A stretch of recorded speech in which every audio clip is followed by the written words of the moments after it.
most of our operations. Mr. Thompson said it's a normal ploy by the Japanese to threaten to go elsewhere as negotiations over steaming coal prices continue. The Japanese are refusing to pay an extra $7 a tonne, and at least one large user, Tokyo Electric, says it will buy coal from the United States.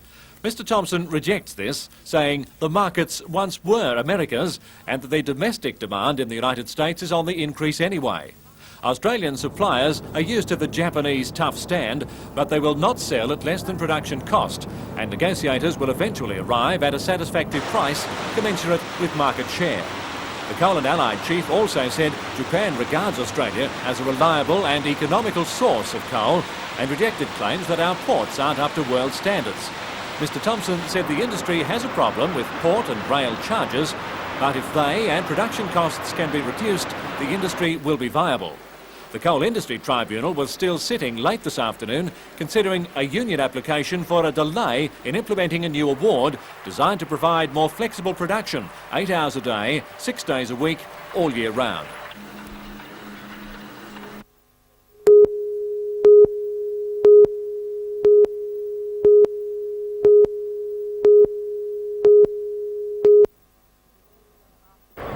After delays lasting several months, the Department of Housing says the East End units are now almost finished. While unable to put an exact date on their completion, the department's regional manager, Warren Kelly, says an announcement will be made within the week. He says bad weather has contributed to delays. However, tenants are now moving into 29 pensioner units. He says the remaining 63 rental units should be filled next month. The impending announcement is also expected to include details of when the units will be allocated. Sale arrangements for the private sale of 21 of the units will also be detailed. Mr. Kelly says the prospective rental and private sale units are at the same stage of construction. He says plumbing and electrical work is complete. However, parking areas and stairwells still have to be finished.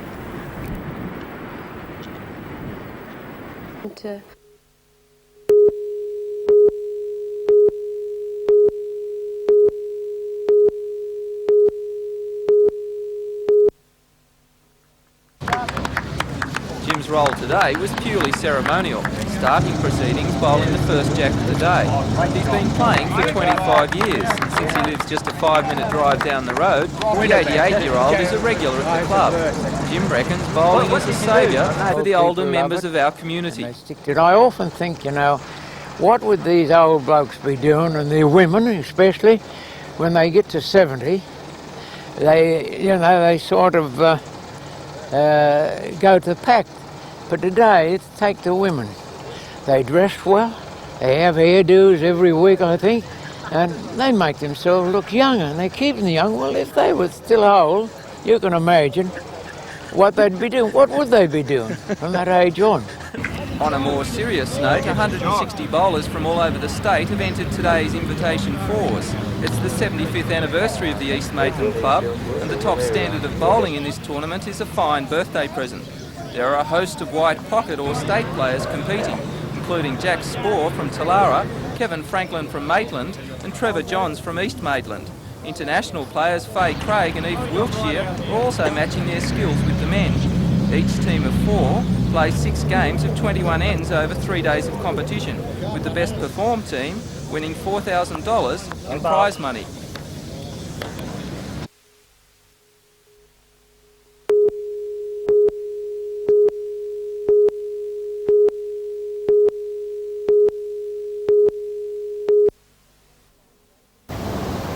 A statewide vote involving members of the Federated Council of Academics and the University Academic Staff Association was taken last month. The amalgamation will involve staff from institutes, colleges and universities and may extend to a federal level. It's believed the move will enable more extensive canvassing of members. Already a joint day of industrial action involving university and college sector staff is proposed for mid-October. It will be held nationally, and the issue will be principally some concerns over possible forced amalgamations. I don't think any college or university academic is in favour of forced, unpleasant and unworkable amalgamations, and so we would be attempting to demonstrate to the federal government that we don't want to be pushed around in that regard. With amalgamation being discussed this week by tertiary leaders in Newcastle, the union amalgamation is topical. I think it's another component of the general move in higher education towards a fusing of the college and university sectors. Dr Rowe says joint industrial representation is just one of the advantages of union amalgamation. Do you think it could stop poaching of staff between the two institutions? Well, that's one of the key reasons why we are amalgamating, given that all over the country there have been some rather difficult industrial questions about colleges becoming universities and so on. And one of the reasons why we're amalgamating is to try and head off very lengthy and very expensive and very pointless legal activities.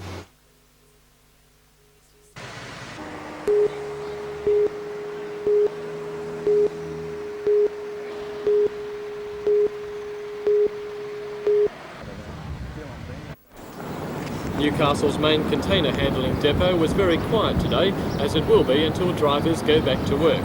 The dispute has already brought cargo movement on Sydney wharves to a virtual standstill and aroused the ire of the Association of Employees of Waterside Labour. That organisation has asked the government to intervene by declaring the movement of waterfront goods an essential service, giving it the right to break the strike. The TWU says the unmoving containers are the outcome of unfruitful talks with the Road Transport Association over pay claims by truck owner-drivers. The drivers are seeking a pay increase from $33 an hour to $45.86. The association has offered only $2.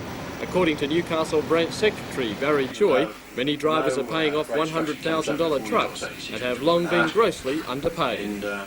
Puts a lot of pressure on the owner-driver to work excessive hours to try and maintain money to operate his business. Although the dispute only affects owner-drivers, the company drivers are striking in support. However, in accordance with a decision by the Sydney TWU, they'll go back to work at midnight. The owner-drivers have set no date on their return. As for the pickets, they were more token than necessary. The transport companies were told last night of the bans and today kept their trucks away. The TWU has also banned the trucking of aluminium out of the Tomago aluminium smelter. The union says Tomago uses 3 transport companies, hoping they will undercut one another. They have each of these carriers tender against each other for the work to cart the aluminium. And in doing so, they've got the rates down to a very low standard. The dispute is now before the State Industrial Commission. The hearing will continue tomorrow.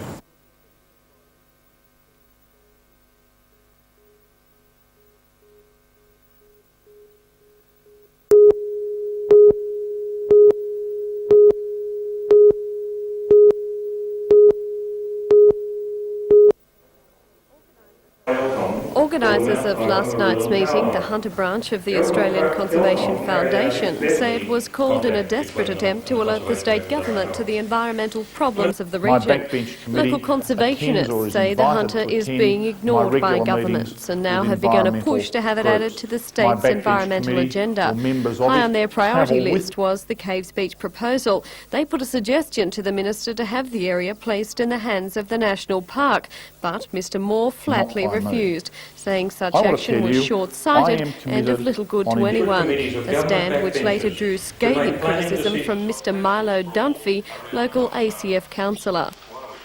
The sum of all these new government decisions and policies represent, in my belief, the greatest threat to the environment movement in New South Wales this century. I believe that the Greiner government will be the worst government for the environment of New South Wales unless it turns its planning and environment policies full about. Mr Dunphy went on to describe what he says is the complete violation of Australia's eastern coast, saying the state government was putting development way ahead of the environment, a claim quickly refuted by the minister. There are people at the other end of the spectrum who can stand up and propose, if they wish to do so, significant developments throughout New South Wales. Any of those proposals will be the subject to the normal environment and planning laws of this state. Most of what Milo said has got as much chance as happening as we're going to have a flight of white Shropshires whipping down the mall doing double somersaults and barrel rolls in the next 15 years.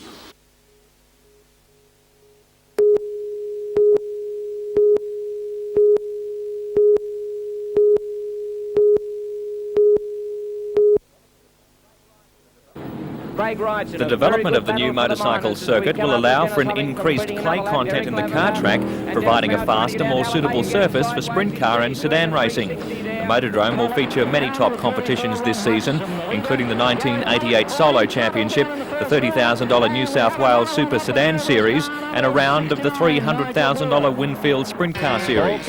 On the international scene, the Motordrome will play host to the World Solo Masters, the Sprint Car World Masters, and amongst many others, the USA versus Australia in the Sedan Test Series. The first night of the season will be this Saturday, featuring Formula 500s, modified rods, and the Crash and Bash stock cars. There's the 21 Davis Crash.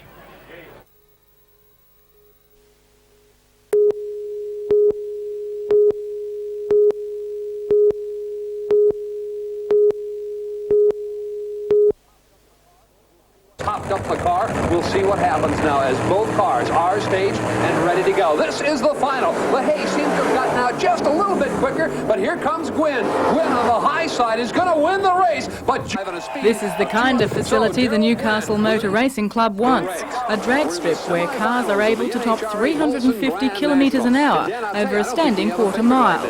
At the moment, there are no proper drag racing facilities in New South Wales, and illegal drags have become commonplace on the streets at Kooragang.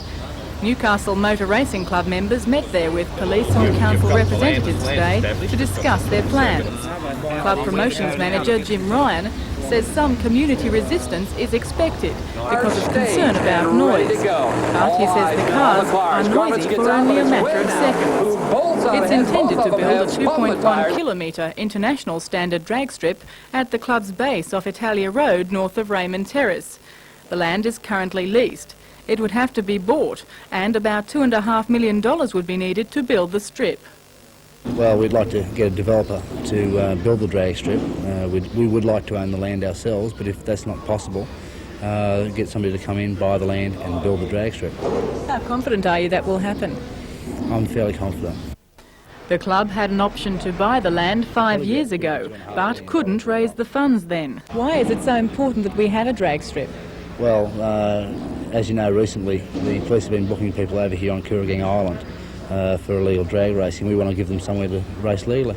Watch it carefully. He says the drag strip would ready to go, and Shirley Muldowney is away now. She is your leader at the midway point. And Muldowney goes up at a ball of fire. The car out of control, and she brings it back under control now. Shirley Muldowney bringing the car down to the shut-off area as the car screeches to a stop. Mr. Ryan expects to know by the end of November if the project can definitely go ahead. Belinda Borissow reporting for NBN News.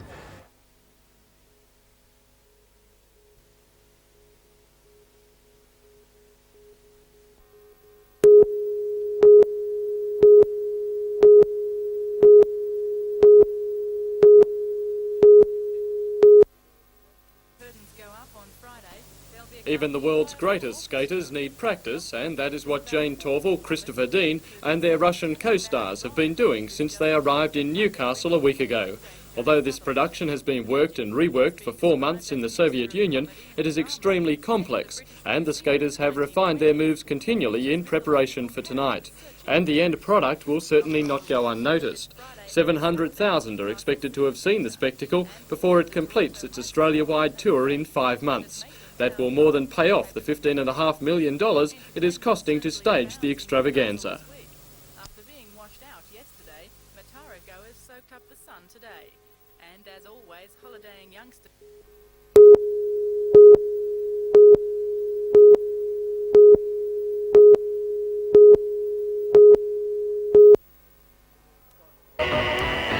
Simon Law is now amongst the world's top board riders, and his style has been recorded on a number of films featuring surfing greats.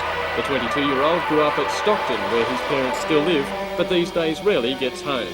2 weeks ago he was surfing in Brazil, but being well ahead of his competition there on points and needing a break, Simon flew home for 5 days of quiet. He finished last season ranked 29th in the world. With 8 of the 24 contests left in this year's circuit, he's lying in 25th place and confident of improving considerably. I hope to make the top 16, and especially in Hawaii I feel I've got a really good chance.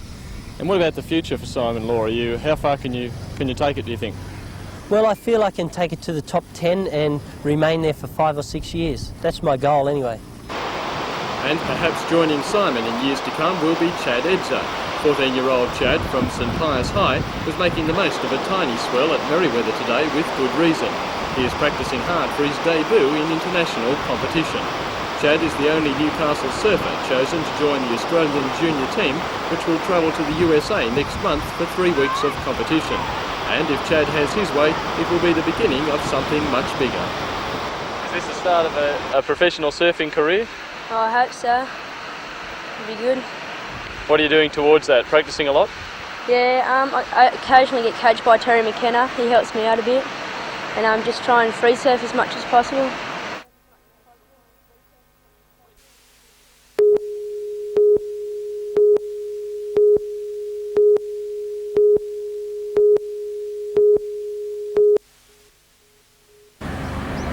Despite a water temperature of a chilly 15 degrees, Newcastle's top young divers went through their paces today.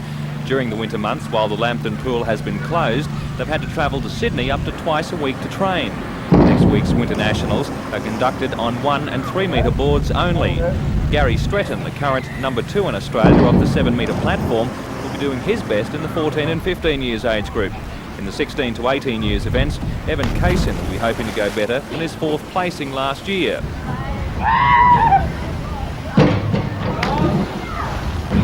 One of the best up-and-coming young talents will be 10-year-old Jennifer Hogarth.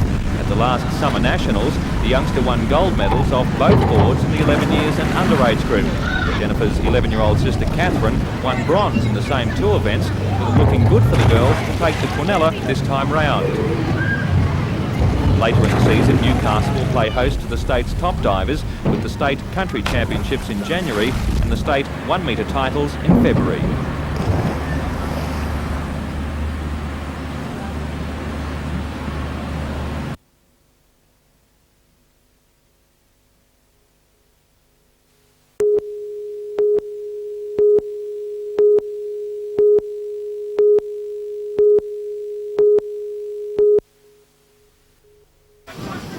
Well, New Zealand was in blue. Out here for 12 days, the Kiwis have had a mixed trip, downing a Sydney Invitation police side, but losing to the New South Wales police 33-24. The country side had some class players, including South Newcastle's Steve Robinson at 5'8", Tony Finn from Central at fullback, and Andrew Reeves from the Carlton Rugby Union side. The first try came in the 12th minute, after a passing movement putting centre Mick Weir in out wide.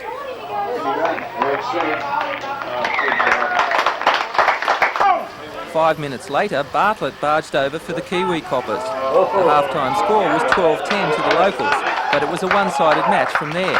Country piled on 5 tries in the second half, with Reeves scoring 3. At the finishing whistle, a convincing win to Country, 38-16. Man of the match was Newcastle detective and part-time hooker, Jeff Floyd.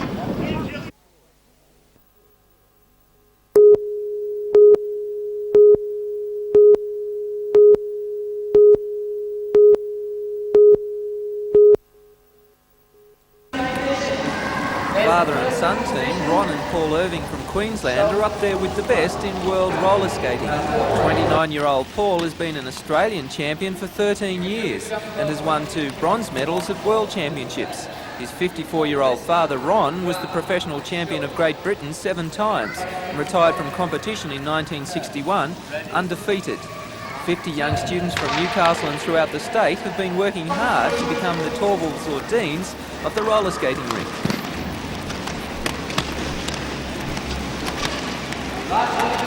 We started off early this morning with figure skating, which is basically compulsory figures, and then after that we had a dance class for 2 hours, which is the same as dancing on ice. Some of them are exactly the same dances, same music, etc. And then recently we've just had a free skating class, which are all the jumps and spins and skating of more of an acrobatic nature. What sort of reaction are you getting from the kids? Fantastic. One word, fantastic. Ron Irving says that skating in a roller rink is much more difficult than on ice, particularly moves such as the double axel and butterfly. Yet ice skating gets the glamour, attention and the money. We have an image problem. It's false, but it's there. I've been coaching now for something like 35 years and I've fought this all the time. Roller hockey has been accepted for competition at the next Olympics, and artistic skating is under consideration for future games. Ron Irving says roller skating may be a fad for teenagers in fun parks, but as a sport, it's here to stay.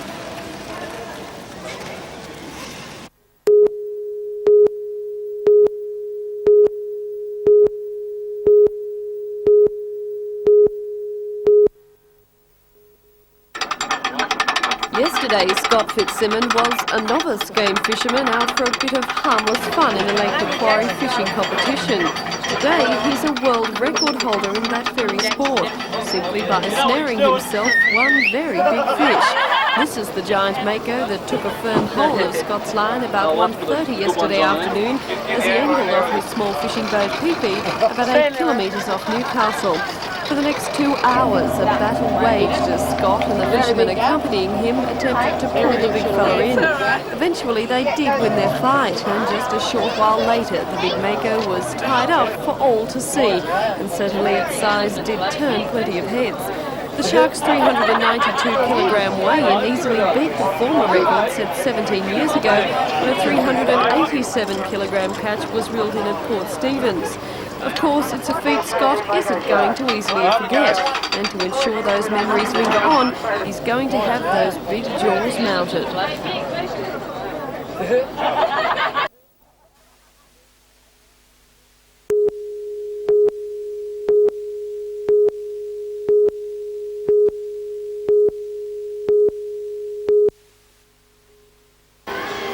A shopping spree on a public holiday, it sounds unheard of, but it was happening across Newcastle today as thousands of bargain hunters took to the streets to take advantage of holiday trading by many of the city's businesses. While some families were doubtless enjoying an outing at the beach or park, the arcades and malls of Newcastle were buzzing. Shops at the City Mall, at the Junction, at Garden City and even Charlestown Shopping Square chose to make it business as usual and take advantage of the free spending holiday folk. Not that the additional trading hours appeared to have produced any record sales. Most seemed content just to browse along the sidewalks and enjoy a little window shopping. Though in keeping with tradition, there were few women or men able to bypass the clothes and shoe shops.